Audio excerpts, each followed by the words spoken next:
we can recap the Forex segment, because Forex segment is completely dominated by this tactic. And you see here that, yeah, Chinese companies are rolling everyone over. Like, long gone are the days of Machine Zone being on the top with Mobile Strike and Game of War. It's now all Chinese companies, either Century Games or River Game or some guys from the... It's 4 a.m. and we're rolling the dice. Mate drops, knowledge made of golden eyes. Felix with ads making those coins rise. Jakub designs worlds chasing the skies. We're the 2.5 gamers, the midnight crew. Talking UA adverts and game design too. Mate, Felix, Jakub bringing the insight. We're rocking those vibes till the early daylight. Mate, UA, master eyes on the prize. Tracking data through the cyberspace skies. Felix stacks dollars like a wizard in disguise. Jakub's crafting realms lift us to the highs. 2.5 gamers talking smack. Slow hockey stick, got your back. Ads are beautiful, they light the way. Click it fast, don't delay.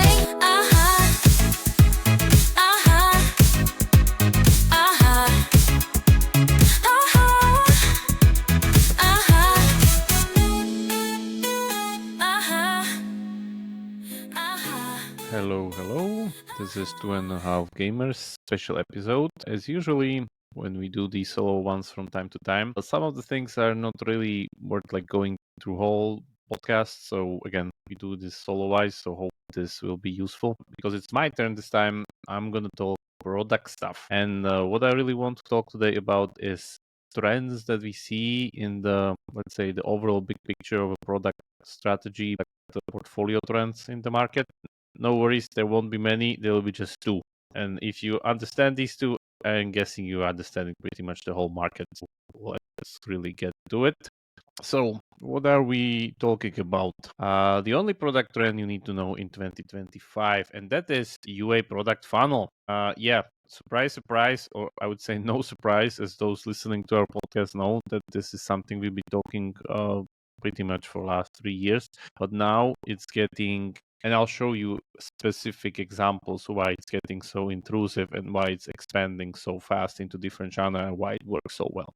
So, for those who don't know this and like what they're talking about, Jakub. So if you remember something like the before age, like age of like 6 years ago, basically Hero Wars 2019, there was the old funnel where you have all these fake ads which would lower the CPI. They can look hyper casualish. You have our guy Hero falling into lava, or you unpinning lava on his head and him burning, and then fail screen and so on and so forth. That was the old model of 2019, and it was the like pretty much one of the like start of fake ads, even though of course Hero Wars Nexus isn't the one starting fake ads. It was probably Ebony or even before that.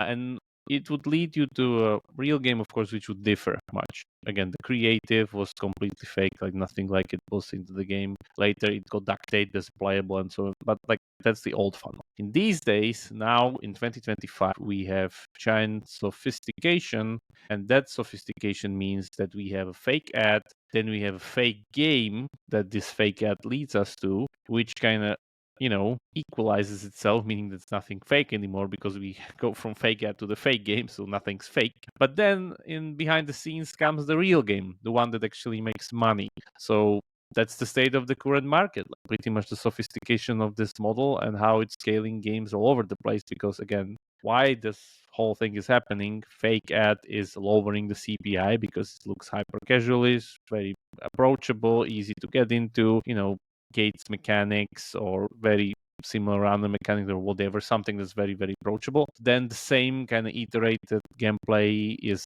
thrown at you right after the installation, which again we increasing the total addressable market so much now. And then comes the real game, which is the part where it actually makes money, and then where it starts. And you don't even know when you're playing Forex. That's basically TLDR of 2025. So the thing that you saw that just there is, of course, River Games Last War, one of the biggest games of last year, where you have the gates mechanic gameplay that is still prevalent within the game. But again, quite early you are transitioned from base building into the Forex map gameplay of you sending units against other units, so on and so forth. This whole gates mechanic gets pretty much sunsetted into the background. It's not really mandatory that much.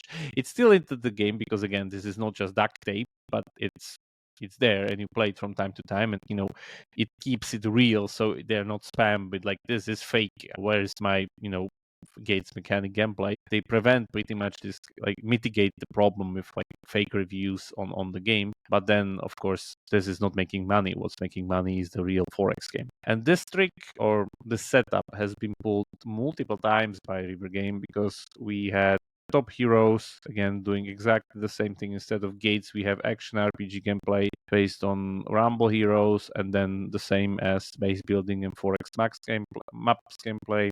Then they did Dark War Survival, which just taken directly like the notes or hints from Whiteout Survival, or Frozen City. There's the idle game start there. Instead of a furnace that's taking temperature, there's just a tower without the temperature mechanic, but everything else pretty much the same idle gameplay.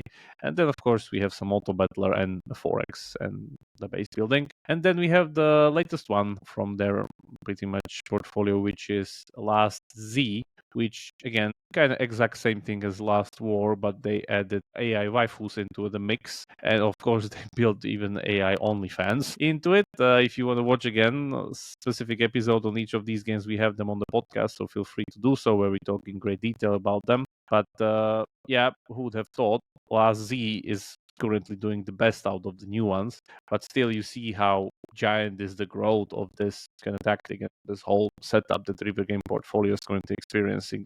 They went all the way to something like 7.3 million revenue a day just on the Western market that we see here, because of course we're not taking into account the Chinese revenue from WeChat mini games or these alternative stores, Android stores there. We don't see it, so it's probably even more. And yeah, not surprisingly, Last Z is the second biggest game now. But you see, still like there's growth on each of these games. They're still going up. Moving forward within the segment, if you look at the main competitor, or like these two teams kind of switch sides, but yeah, River Games bigger, Century Games a little bit smaller compared to them. So Century Games, Frozen City, which was their idler. This is the real idler.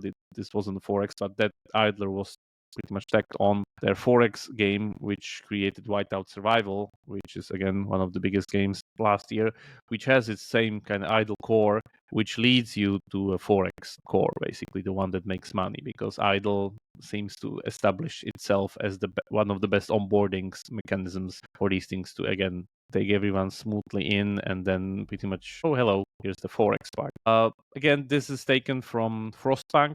So this is also one of the, I think, kind of key differences between River Game and Century Games, where Century, as I see it, kind of iterates and takes ideas much more from PC Steam, whereas River Game takes idea much more marketing creatives as for what's the new, onboarding stuff that they're using from the gates mechanic and like the stuff like that, what's trending on the market. But again, I could be wrong. This is just surface level observation that we see there, which leads us to Kingshot, the biggest game of this year, which is already doing like 3 million a day, where this exact same trick is being executed, where again we have the idle core similar to Whiteout Survival, we have the Forex core, but before that, the creative that you've seen anywhere, it's taken from a little indie darling called Thronefall that was developed by 2 or 3 people in Germany, I think, in October last year. And yeah, that's it basically. Like this is the comparison. On the left side we have Thronefall, on the right side we have Kingshot, and you see that it's nearly 1-to-1. But again, it's just used for the onboarding. Like you have these invasion events during the early game, which creates this kind of little bit of tower defense-y gameplay. Again, nothing really to it. It gets sunsetted off, and at some point these invasions completely stop, and you just, you play the Forex part. Alliances, upgrades, units, Forex map, March battle, base building, and so on and so forth. So exact same trick. This was actually one of my biggest polls of this year because it's so controversial. But again, here's the example of the pipeline. So we have the fake ad creative on the left, even with a little bit of a AI sliced on top of it. Then we have the fake game, which you see that it's really, really, really similar to what's in the creative, actually. Like, it's basically it.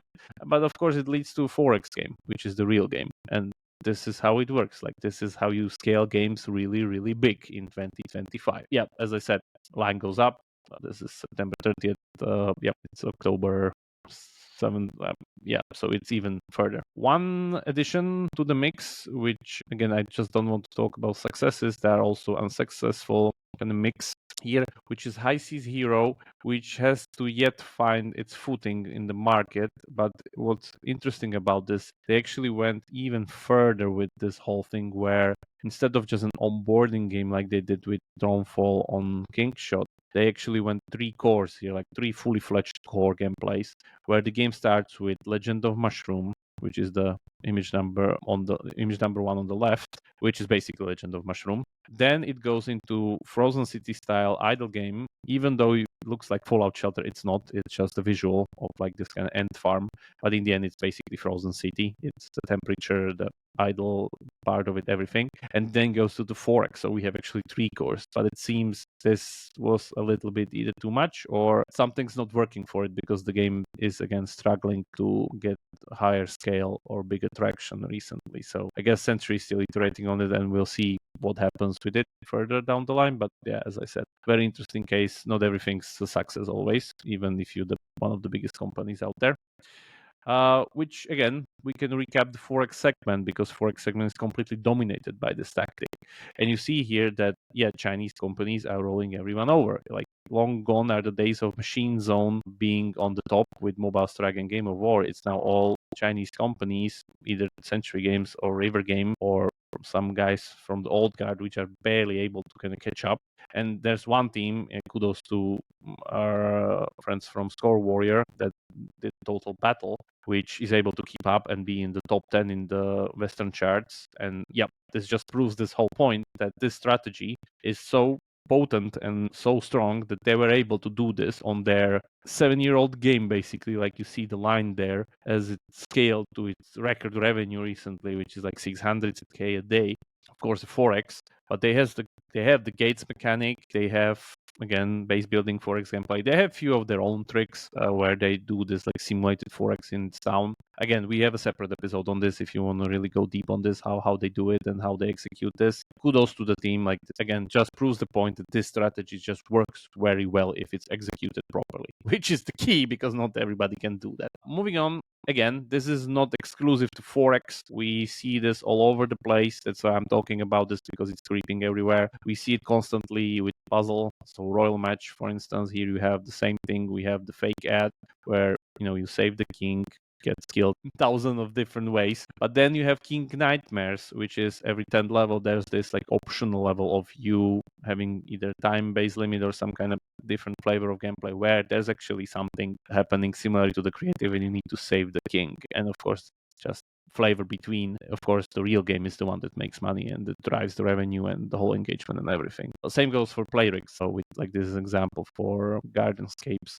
where you have the pin puzzle creators basically, and they are slotted into the level saga from the early onboarding. Like, I think it's every second level, even some right after each other. Again, exact same concept as you see here, and then of course it leads to real game. Yeah, this brings me also to the notion that old guard, as I said, is barely catching up, because here we have Lilith portfolio, for instance, where in 2020 they were doing like 120, 30 million revenue with AFK Arena and Rise of Kingdoms, and they were the kings of the Forex market back then, but now they're heavily declined and they're barely catching up. And if you look at their games recently, they are pretty much trying to catch up and hopping on this exact same setup, where what they took is pretty much Palworld. So they have this game called Palmon Survival, which is taken from Palworld, the Steam indie hit of 2024, scale up hit.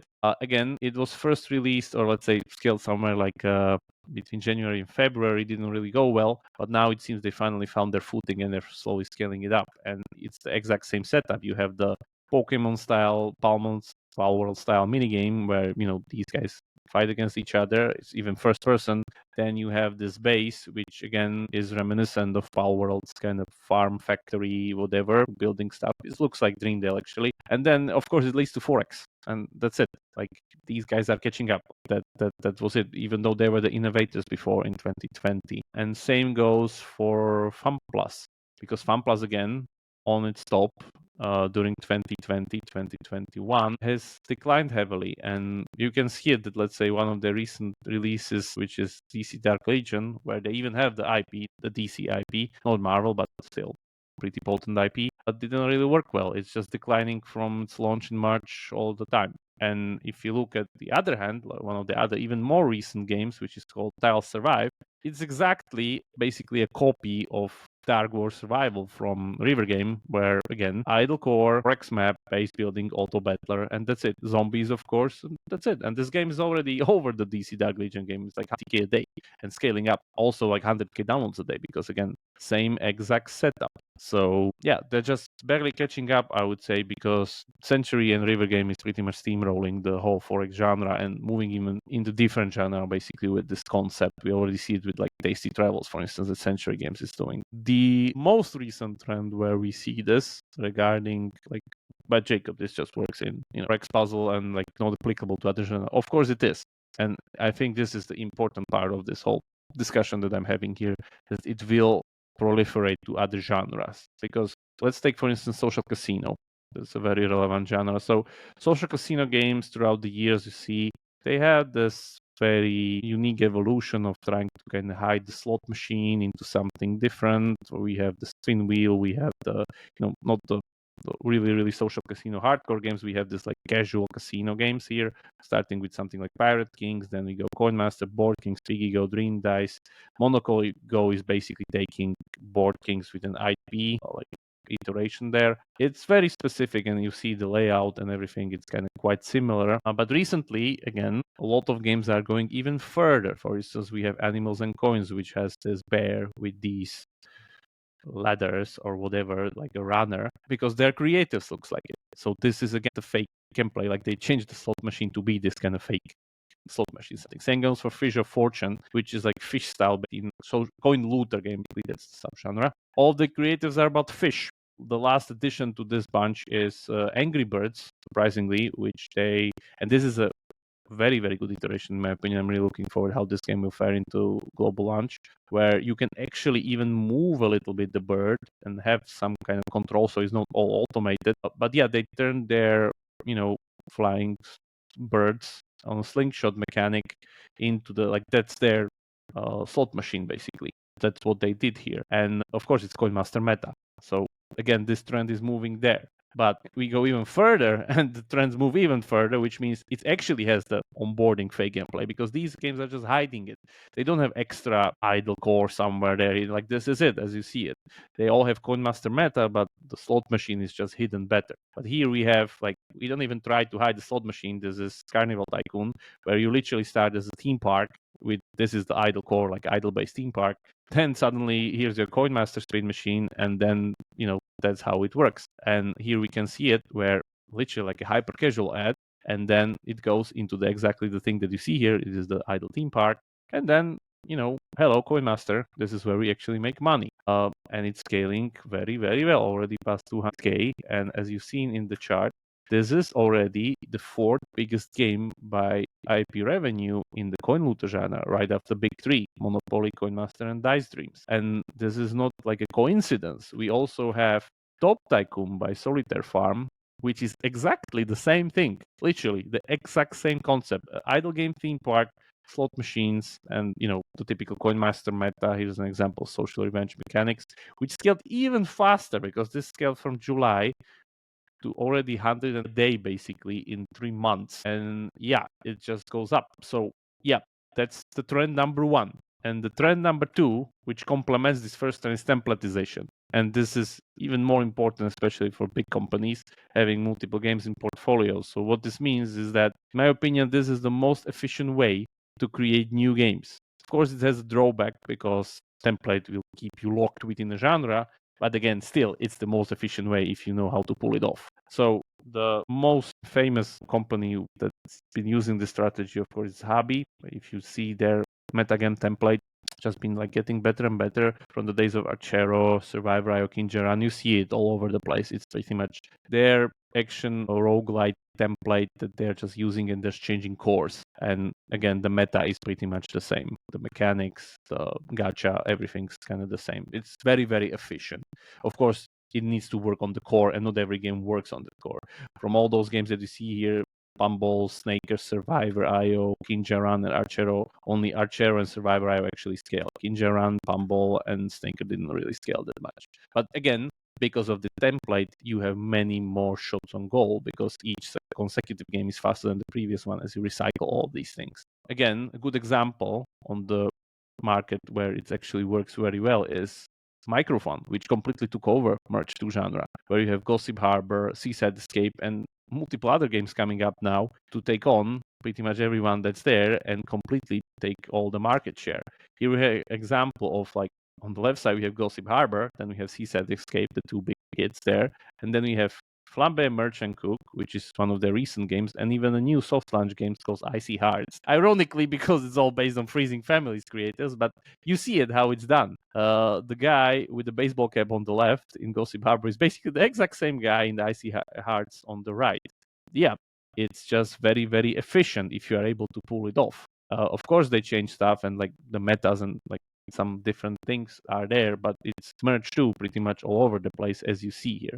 Very, very similar setup. And that's why, again, Flamby, which is scaling from this year's May, is doing already 100K a day easily, basically. We don't really need to go that far into Asia or, like somebody in the West. Of course, some people in the West are doing this already. Here we have an example from Grand Games, like the game Magic Sword, which Grand Games is pretty much taking on these like unconventional puzzle subgenres, which is like sword, block gem or block itself. Basically, they have the Blockstar game released in new, but you see it like it's based all on a template basically, and it's done very, very well already in the market. Same thing goes for spy games, by the way. After like a successful social casino game, they pretty much went on like a spree of Tilebusters, Splitbusters, Cubebusters, again, all doing like unconventional puzzle subgenres on the same metagame. So again, we don't need to go that far. It just works very well. One that I would mention from the bunch would be MiHoYo, which again, they just changed the course. They have exactly the same metagame. You see those two pictures on the bottom left side, we have Genshin. On the right side, we have Honkai Star Rail. You see that even the setup here on the layout of like inventory pieces is the same.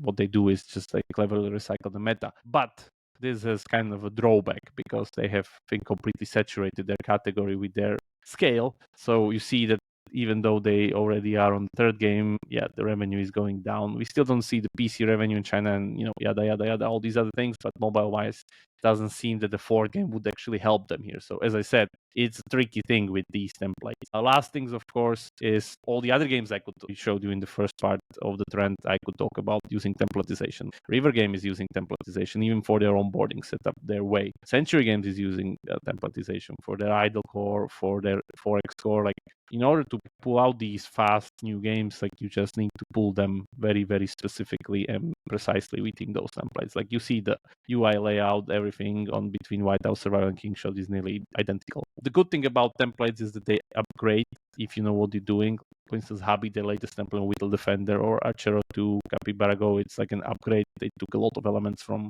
Legend of Mushroom and put it there into their signature template. So it grows stronger, even though your games fail. You salvage it and move faster. But as I said, there are drawbacks. So let's see. And this is pretty much it. Thanks for listening. If you have any questions, write down into the comments below. Join our Slack channel. I think we'll see more and more genres being, or let's say, going to use this setup, and this trend proliferates even more and more. And I'm guessing that either again, it's driven mainly by UA, current market situation. If nothing changes, this will be just like the only way to scale your game to very high scale profitably or like consistently. Just no way around it. Thanks again and see you around. Bye bye.